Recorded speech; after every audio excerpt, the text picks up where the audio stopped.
Oke, bismillahirrahmanirrahim. Assalamualaikum warahmatullahi wabarakatuh. Halo adik-adik, teman-teman, para pembaca modul pembelajaran interaktif, Mobilin, algoritma dan pemrograman dasar. Selamat datang kembali di channel Pak Coding, rumah para programmer pemula. Ya, oke. Pada video kali ini saya akan mengantarkan adik-adik sekalian, teman-teman sekalian untuk mengenal fungsi ya. Jadi sebelum masuk ke materi inti yang akan saya bahas di video berikutnya, jadi terlebih dahulu saya ingin memperkenalkan ya apa itu fungsi, bagaimana bentuknya, kemudian apa manfaat menggunakan fungsi ya. Jadi supaya adik-adik teman-teman tidak kaget ya dengan materinya karena mungkin ini perlu konsentrasi yang lebih ya untuk memahami mengenai fungsi ini. Oke, tidak perlu berlama-lama, kita langsung saja masuk ke materinya. Ya, jadi kita terlebih dahulu harus mengetahui apa definisi dari fungsi itu sendiri. Ya, jadi fungsi itu merupakan kumpulan perintah atau pernyataan yang dikelompokkan ke dalam suatu blok program untuk menyelesaikan suatu tugas khusus tertentu ya. Jadi sekali lagi, fungsi merupakan kumpulan perintah atau pernyataan. Jadi perintah, pernyataan, statement itu sama saja ya, itu istilah yang sama. Kumpulan perintah yang dikelompokkan. Nah, ini kata kunci ini, yang dikelompokkan ke dalam suatu blok program untuk menyelesaikan suatu tugas khusus tertentu. Misalnya ya, misalnya seperti ini. Misalnya Anda ingin membuat sebuah program untuk membuat kotak di mana kotak ini memiliki warna tertentu. Nah, kalau Anda menggunakan mengetikkan kode programnya dalam satu baris satu fungsi main saja, ya kan semuanya disimpan di fungsi main ya, main. Maka ya semua prosesnya, proses pembuatan kotaknya, proses pewarnaannya kalian satukan dalam satu fungsi main, ya kan? Nah, sedangkan kalau kita menggunakan fungsi, itu kita bisa mengelompokkan misalnya untuk kode ini khusus untuk kita buatkan fungsinya. Jadi misalnya fungsi membuat kotak misalnya, ya, atau seperti ini. Fungsi membuat kotak. Oke? Nah, kita bisa memisahkan ya, membuat fungsi khusus untuk membentuk kotak. Kemudian kita bisa membuat lagi fungsi khusus untuk mewarnai kotak. Nah, sehingga program kita itu akan mengurangi duplikasi perintah, mengurangi baris perintah ya. Kemudian akan lebih mudah ya, keterbacaannya itu lebih baik dibandingkan jika kita menggabungkannya ke dalam satu fungsi ya. Jadi ketika terjadi error itu kita bisa mengetahui dengan cepat di mana letak errornya. Oke, di sini mungkin masih bingung ya, masih kurang paham ya. Oke, kita lanjut saja. Sebentar saya akan berikan contoh, jadi tenang saja. Oke, jadi fungsi juga dapat dikatakan sebagai program kecil yang berada di dalam program utama yang digunakan untuk menyelesaikan masalah khusus sesuai dengan parameter yang diberikan. Seperti yang saya katakan tadi, misalnya Anda ingin membuat program untuk membuat kotak dengan persegi ya, dengan warna tertentu. Ya, kalau kita menggunakan fungsi, kita bisa membuat fungsi untuk membentuk kotaknya atau perseginya. Kita juga bisa membuat fungsi untuk pewarnaannya. Nah, jadi dengan begitu kita bisa menggunakan fungsi ini berulang kali ya, tanpa mengetikkan perintah yang sama. Jadi misalnya saya ingin membuat kotaknya 5. Nah, kalau saya menggunakan fungsi yang di main saja, maka saya akan membuat 5 kali perintah yang sama ya. Anggaplah kita tidak menggunakan for ya. Kalaupun kita menggunakan for ya, kita tetap menggunakan perintah yang sama ya. Nah, sedangkan ketika misalnya kita menggunakan fungsi, maka kita cukup menggunakan satu ini ya. Jadi nanti di bawahnya kita tinggal cukup memanggil fungsinya sehingga kotak itu akan dibentuk dengan menggunakan fungsi yang sudah ada. Kemudian kita panggil lagi fungsi untuk pewarnaannya misalnya, ya. Jadi intinya fungsi ini adalah sekelompok perintah ya, sekelompok perintah yang bertugas untuk menyelesaikan suatu tugas khusus tertentu, ya, seperti itu. Oke, berikut contohnya, misalnya program tanpa fungsi tambahan, ya. Jadi, biasanya ya, kalau kita membuat suatu program di C++, jadi secara default ada fungsi utama, yaitu fungsi main, ya. Jadi biasanya ya di sini kita mengetikkan baris perintah utama kan, yang ingin kita ketikkan. Jadi kalau misalnya di sini kita lihat di sini ada pendeklarasian variabel, kemudian ada penginisialisasian nilai, kemudian di sini ada perintah untuk menjumlahkan, ingin menjumlahkan nilai antara A dan B, D dan E. Nah, kalau kita lihat di sini dua perintah ini sebenarnya terduplikasi ya. Kenapa? Karena kalau kita lihat sintaksnya ya, ini polanya sama sebenarnya, polanya sama. Begitupun dengan perintah yang di bawah ini, yaitu perintah untuk menampilkan hasil penjumlahan antara A dan B, dan D dan E. Ini kan perintah yang sama, kalau kita lihat ya, ini perintahnya sama, modelnya sama, strukturnya sama, ya. Nah, sehingga jadi kalau kita lihat di sini, ini sebenarnya bisa kita gabungkan menjadi satu fungsi khusus tertentu seperti ini. Ya, kalau kita buatkan fungsinya, maka akan terbentuk seperti ini. Ya, jadi fungsi yang tadi ya saya perlihatkan, fungsi penjumlahan itu kita buatkan dan ini ya dan proses penampilannya kita buatkan ke dalam satu fungsi khusus ini. Ya, area kekosannya yang ini.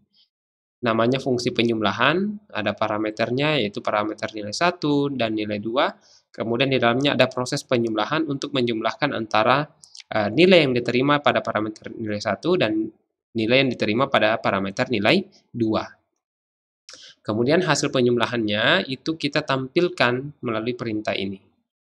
Nah, kalau kita lihat di sini, untuk menggunakan perintah ini cukup dengan memanggil nama fungsinya dan mengirimkan argumen yang akan dijumlahkan. Ya, jadi A akan diterima oleh nilai 1 dan B akan diterima oleh nilai 2. Kemudian nilai 1 dan nilai 2 dijumlahkan. Nah, kalau A misalnya 1, B-nya 2, ini kan A-nya 1 berarti nilai 1 itu 1. B-nya 2 berarti nilai 2-nya 2, ya. Nah, sehingga kalau dijumlahkan sini kan jadinya 3. Nah, sehingga akan ditampilkan cout nilai 1 yaitu 1 dan 2 sama dengan 3. Nah, kemudian dengan fungsi yang sama, kita bisa menjumlahkan nilai yang lainnya. Jadi ini akan mengurangi duplikasi perintah, ya kan? Karena tadi polanya sama, antara A dan B kan itu dijumlahkan, D dan E juga dijumlahkan. Nah, seperti ini kan?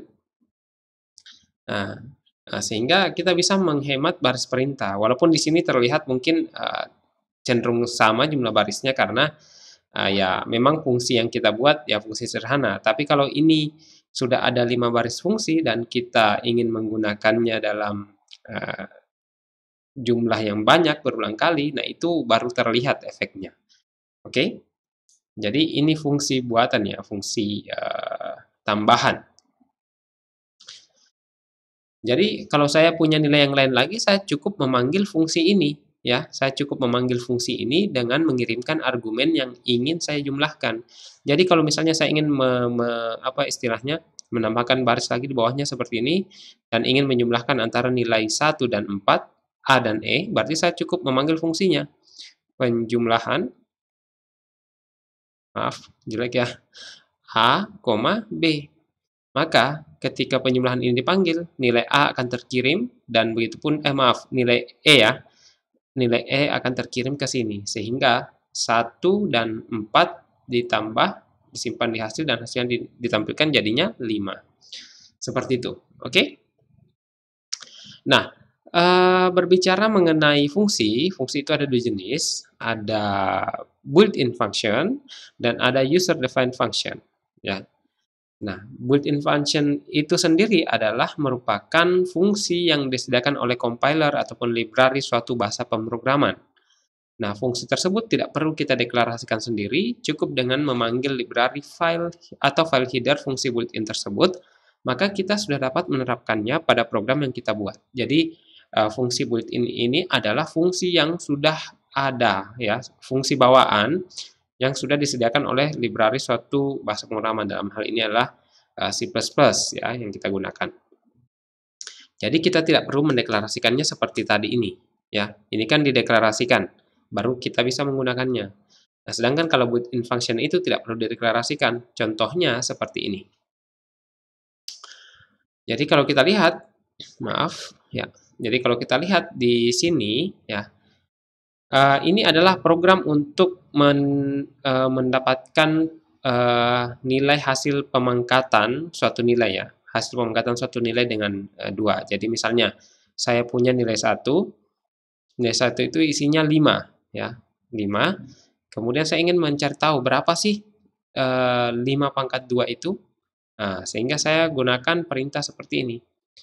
Jadi saya mendeklarasikan satu variabel untuk menampung nilai 5, yaitu nilai 1 bertipe double, kemudian pangkat bertipe double, H pangkat bertipe double, untuk menampung hasil pemangkatan dari 5 ini.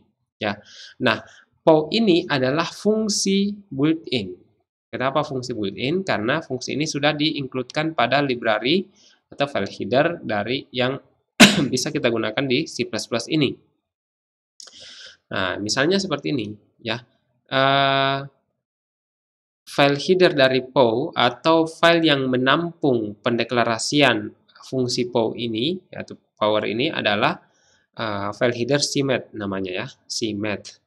Jadi kalau misalnya saya menghapus CMath ini, maka otomatis ini akan error. Kenapa? Karena katanya di sini POW was not declared in the scope. Artinya POW itu tidak pernah diperkenalkan. Kita tidak tahu apa POW ini. Nah, sehingga untuk menggunakan POW ini, saya perlu memasukkan file header-nya. Nah, dengan begini, maka akan terlihat hasilnya, ya. Jadi, hasil dari 5 pangkat 2 adalah 25. Oke? Nah, jadi untuk mengetahui apa saja fungsi-fungsi yang ada di dalam fungsi built-in yang pada C++, Anda bisa mengunjungi web berikut, ya, devdocs.io/cpp. Nah, di sini teman-teman bisa melihat semua apa istilahnya, ya, library, ya, library yang teman-teman ingin cari. Misalnya tadi yang POW itu, ya. POW itu kan pemangkatan. Jadi nah, di sini bisa kita lihat POW ini berada pada file header, deklarasikan pada file header CMath. Nah, ini CMath nih, ya, file header CMath. Oke. Nah, di file header CMath ini itu ada banyak fungsi sebenarnya, ya. Ada banyak fungsi, ini semua fungsi nih. Ini fungsi-fungsi yang ada di CMath yang Anda bisa gunakan ketika Anda menginclude-kan file header CMath tersebut. Nah, tadi karena saya membutuhkan fungsi pemangkatan, maka saya mencari di sini. Yang mana sih? Ada nggak sih di sini fungsi pemangkatan? Nah, ternyata ada, yaitu POW. Nah, kalau kita lihat, POW ini, maaf tadi penjelasannya, nah ini, raises a number to the given power, ya. Jadi misalnya X pangkat Y. Nah, di mana X itu adalah nilai 5 tadi dan Y adalah nilai seberapa besar pemangkatannya. Nah, format yang paling sederhananya ya seperti ini. Kalau kita mau menggunakan float boleh. Jadi POW, float base, kemudian float eksponen. Jadi nilai pertama ini adalah nilai yang akan dipangkatkan dan nilai yang kedua, parameter yang kedua adalah pangkatnya, ya. Jadi sini ya bisa kita lihat, ya. Di sini cara penggunaannya. Jadi POW nilainya, nilai yang akan dipangkatkan dan berapa pangkatnya. Seperti itu. Nah, sehingga bisa kita dapatkan seperti ini. Nilai 1 kan 5,0. Nah, kemudian 2 adalah pangkatnya, ya. Sehingga Dari sini kita bisa memperoleh hasil pemangkatan 5 pangkat 2. Jadi 5 pangkat 2 sama dengan 25 ya. 5 kali 5 kan. Nah, 5 kali 5 hasilnya disimpan di H pangkat. Kemudian H pangkat itu ditampilkan melalui perintah di baris 9 ini. Ya, seperti itu. Sehingga kita dapat melihat yang seperti ini tadi. Ya, 25 ya. Kalau misalnya kita ubah jadi 3, itu bisa juga. Kalau kita ubah jadi 3 berarti ya 9, ya kan? Nah, kalau kita ubah misalnya jadi 9, dapatnya berapa? Ya, 81, ya kan? Nah, seperti itu, ya. Oke? Ya.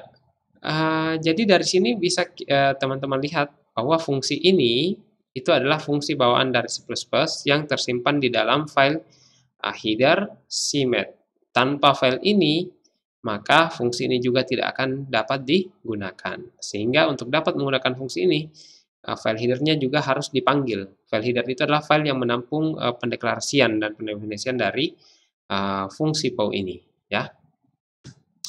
Kemudian jenis yang kedua ada user defined function, ya.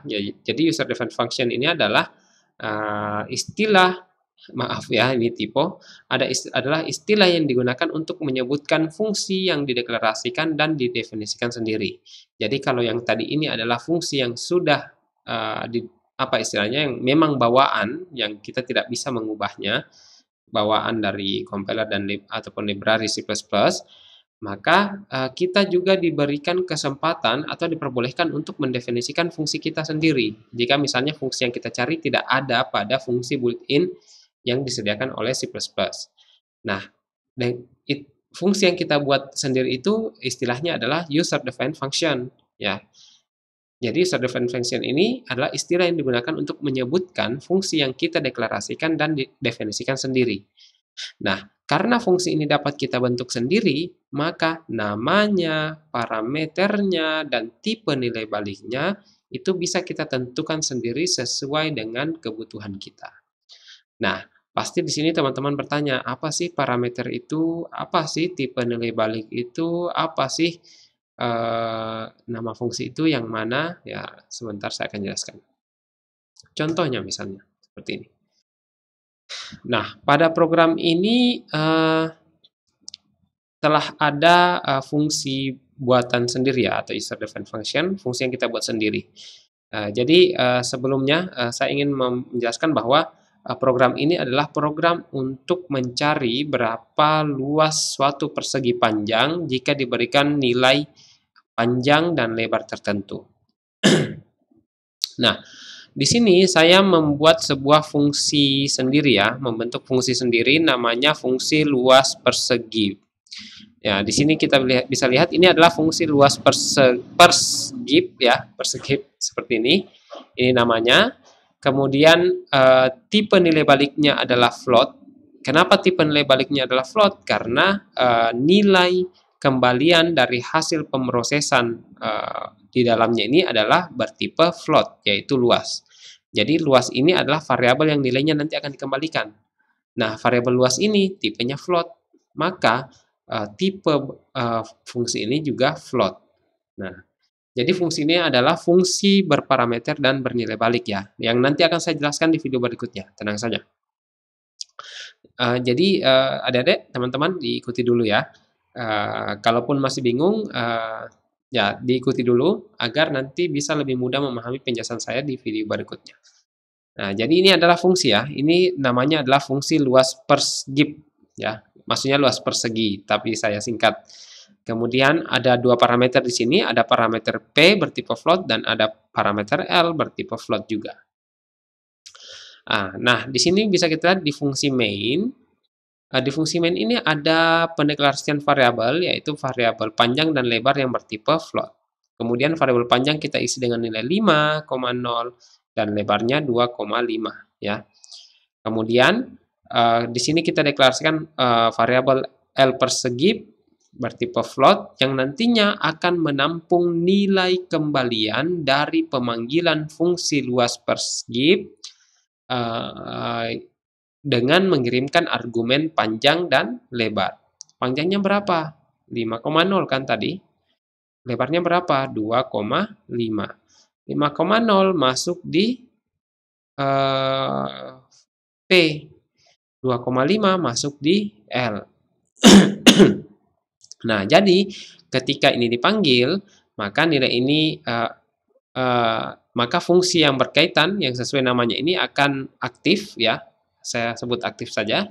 Kemudian nilai 5 dikirimkan ke fungsi tersebut, begitupun dengan 2,5-nya, nilai lebarnya, sehingga nilai ini akan diterima. Jadi panjang akan diterima oleh P dan lebar diterima oleh L.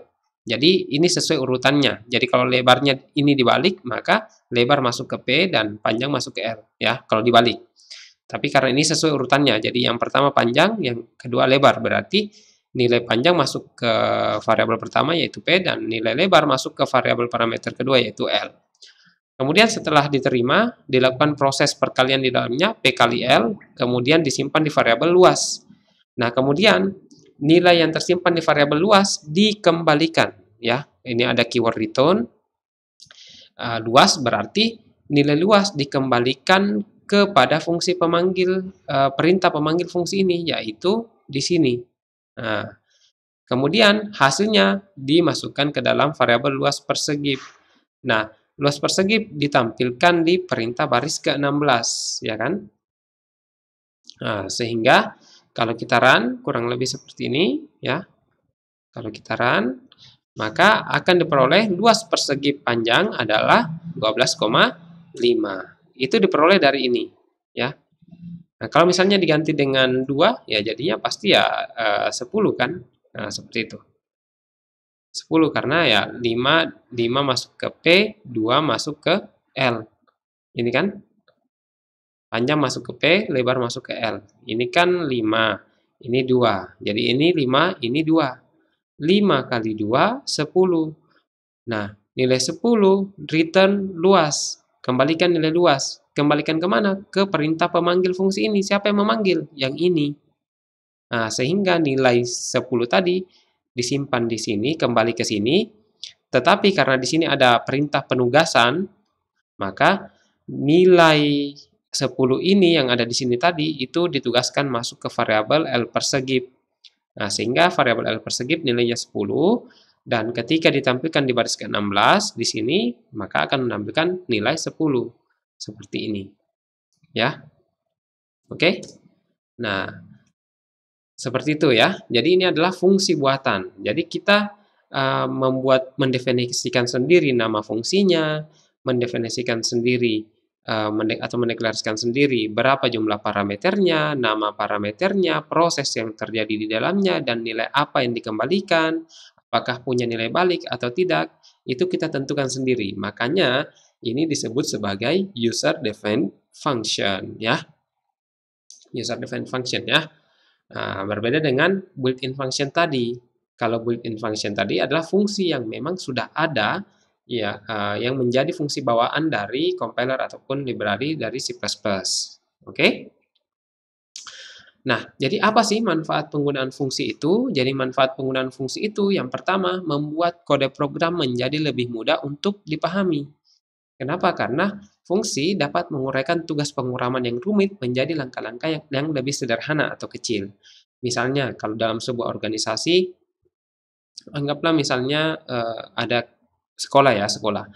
Ada kepala sekolahnya, ada wakasek kesiswaan yang mengurus mahasiswa, ada yang mengurus siswa, ada wakasek kurikulum yang mengurus kurikulum. Nah, bayangkan kalau tidak ada pembagian seperti itu, maka kepala sekolahnya otomatis akan mengurusi semuanya kan? Nah, sehingga itu analoginya ya. Jadi adanya wakasek kesiswaan tadi, wakasek kurikulum tadi itu adalah fungsi yang ada di dalam suatu program yang lebih besar itu yang kita sebut sekolah tadi ya. Kalau kita analogikan seperti itu. Nah, jadi sama juga dengan program tadi. Kalau kita satukan ke dalam satu fungsi main saja semua, itu akan menyulitkan kita untuk menganalisis programnya, untuk menemukan errornya. Dan tentu itu akan cenderung terjadi duplikasi perintah. Nah, dengan menggunakan fungsi tadi, maka akan membuat kode program kita menjadi lebih mudah untuk dipahami. Kemudian yang kedua, memecah program besar menjadi subprogram yang lebih kecil. ya maaf tipu lagi di sini. Nah, sehingga dapat dikerjakan oleh banyak programmer dalam sebuah tim atau dipecah menjadi beberapa tahap sehingga mempermudah pengerjaan dalam sebuah proyek. Yang ketiga, fungsi mudah digunakan kembali. Jadi suatu fungsi dapat digunakan kembali. Cukup dengan memanggil fungsi tersebut sesuai nama dan parameternya, maka fungsi tersebut akan menjalankan perintah. Nah, kemudian yang keempat, fungsi yang dibuat dapat digunakan dalam berbagai program yang berbeda. Yang kelima, fungsi dapat menyembunyikan informasi dari user sehingga mencegah adanya perbuatan tidak bertanggung jawab seperti memodifikasi atau mengubah program yang kita buat. Dan yang keenam, menghemat baris perintah tentunya. Karena dengan menggunakan fungsi kita dapat mengurangi duplikasi kode ya. Mengurangi kode yang dengan tujuan yang sama. Jadi programmer tidak perlu lagi membuat deretan perintah secara berulang untuk menyelesaikan suatu masalah yang sama, cukup dengan memanggil fungsi yang ada. Kemudian yang ketujuh, meningkatkan kemampuan pelacakan kesalahan. Ya, jadi jika terjadi suatu kesalahan, kita tinggal mencari fungsi yang bersangkutan saja dan tidak perlu mencari kesalahan tersebut di seluruh bagian program. Nah, jadi fungsi ini ada banyak manfaatnya jika kita terapkan ke dalam program yang kita buat. Oke? Ya, oke, adik-adik, jadi itu yang bisa saya jelaskan mengenai pengantar fungsi. Semoga adik-adik bisa memahami, semoga teman-teman bisa memahami apa yang saya jelaskan. Jika ada pertanyaan silahkan tanyakan di kolom komentar. Terima kasih telah menyimak video penjelasan saya. Sampai jumpa di video berikutnya yang akan membahas mengenai fungsi itu lebih dalam lagi ya. Jadi di video berikutnya saya akan menjelaskan mengenai fungsi built-in disertai dengan contoh program dan fungsi user defined function disertai dengan contoh program juga. Oke, terima kasih telah menyimak video penjelasan saya. Saya akhiri, wabillahi taufiq wal hidayah. Wassalamualaikum warahmatullahi wabarakatuh.